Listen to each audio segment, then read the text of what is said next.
మన రాచకొండ గుట్టలు మన ప్రాంతం అద్భుతంగా మనము ఊటీలు ఎక్కడెక్కడికో పోతున్నాం.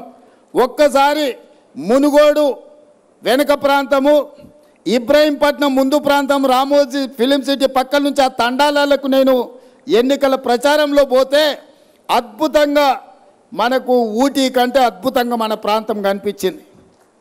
ఈ ప్రాంతంలో అద్భుతమైన సినిమా షూటింగ్లను చేపట్టడానికి అవకాశం ఉంది.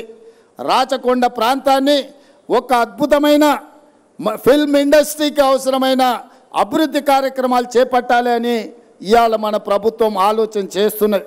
ఇవన్నీ ఎందుకు మిత్రులకు వివరిస్తున్నా అంటే రాబోయే రోజుల్లో రంగారెడ్డి జిల్లాకు మహర్దశ పట్టబోతుంది.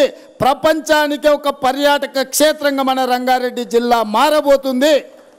మన పిల్లలకు ఉద్యోగ ఉపాధి అవకాశాలు కల్పించే బాధ్యత మన ప్రభుత్వం తీసుకుంటుంది. ఇవాళ ఆయన ఈయన ఏమీ చేస్తలేదు అన్నట్టుగా మాట్లాడుతున్నారు.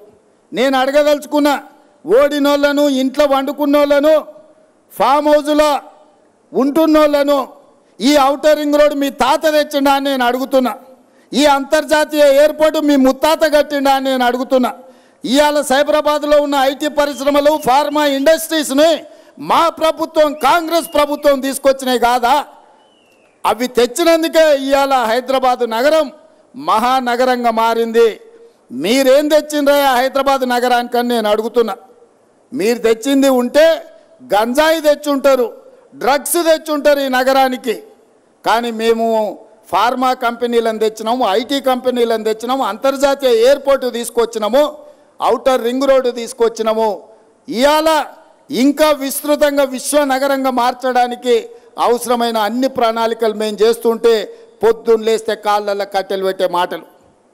అయిపోయింది అయిపోయింది, కూలిపోయింది కూలిపోయింది అన్నాడు. అన్నోడు ఏడున్నాడా? ఇప్పుడు నన్ను కనిపిస్తుండా? ఉన్నాడా? రోజు లెక్క పెట్టుకుంటున్నాడు ఎవరుండ్రు ఎవరు పోయినరు. ఇవాళ మన నగరాన్ని అభివృద్ధి చేస్తున్నాం, ఇవాళ మన ప్రాంతం అభివృద్ధి జరుగుతుంది అని చెప్పి ప్రకాష్ అన్న లాంటి వాళ్ళు ఇవాళ ఈ ప్రభుత్వానికి అండగా నిలబడి ఈ ప్రభుత్వాన్ని కాపాడినప్పుడే అభివృద్ధి జరుగుతుందని చెప్పి వాళ్ళందరూ ముందుకు వచ్చారు. ఎగ్గ మల్లేశం దగ్గర ఎన్ని పైసలునో మీకు తెలుసు, నేను చెప్పాల్సిన పని లేదు. అవునా? రిజర్వ్ బ్యాంకులో ఏమైనా తక్కువ కడితే కూడా అప్పించడానికి నగదు ఉంది. ఇవాళ వాళ్ళందరూ మనకు ఎందుకు మద్దతు పలుకుతారు అంటే, అరే తెచ్చుకున్న తెలంగాణ మనం బాగు చేసుకోవాలనా?